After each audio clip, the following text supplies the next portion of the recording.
Thank you, Chair Bolden, committee members. My name is Sarah Meridian, and I am the Government Relations and Policy Director for CURE, a rurally based nonprofit organization dedicated to protecting and restoring resilient communities by harnessing the power of the people who care about them.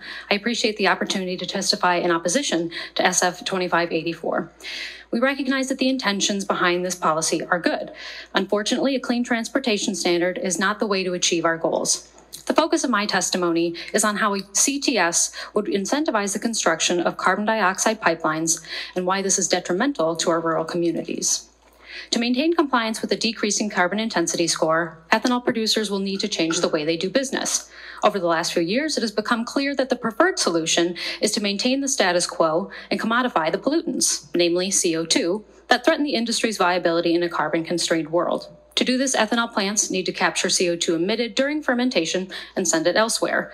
This is problematic for many reasons, but here are just three of the biggest.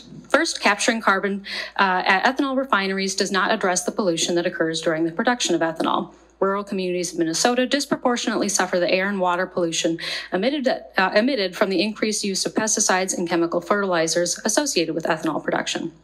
Second, once captured, the CO2 must be transported to its destination.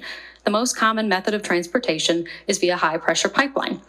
But no pipeline is without risk. They will leak or rupture. It's just a matter of when, where, and in what quantity.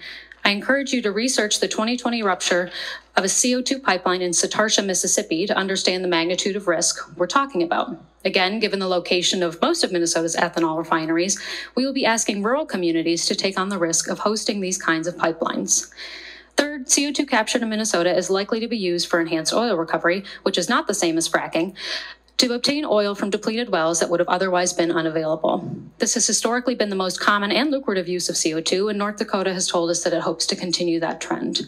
Although the amendments seek to assuage some of these concerns by prohibiting the generation of credits from carbon capture and storage lacking permanent certification from a recognized saline aquifer or other permanent sequestration technique, these terms are not clearly defined in the bill. And even with the A11 EOR caveats, the bill still incentivizes CO2 pipelines and may even allow sequestration at Talon's proposed copper nickel mine near Tamarack, Minnesota. The fact remains that despite our best intentions, as soon as CO2 leaves our state borders, there's very little we can do to ensure that the CO2 captured here does not end up being used for the production of fossil fuels. I hope that those with the good intentions of getting this bill passed will listen to the concerns expressed by CURE and others today and consider alternatives that do not maintain the status quo, do not put our rural communities at risk of CO2 pipelines, and do not leave the essential details of this policy up to the rulemaking process where powerful interests can and will seek to weaken the requirements. Thank you very much.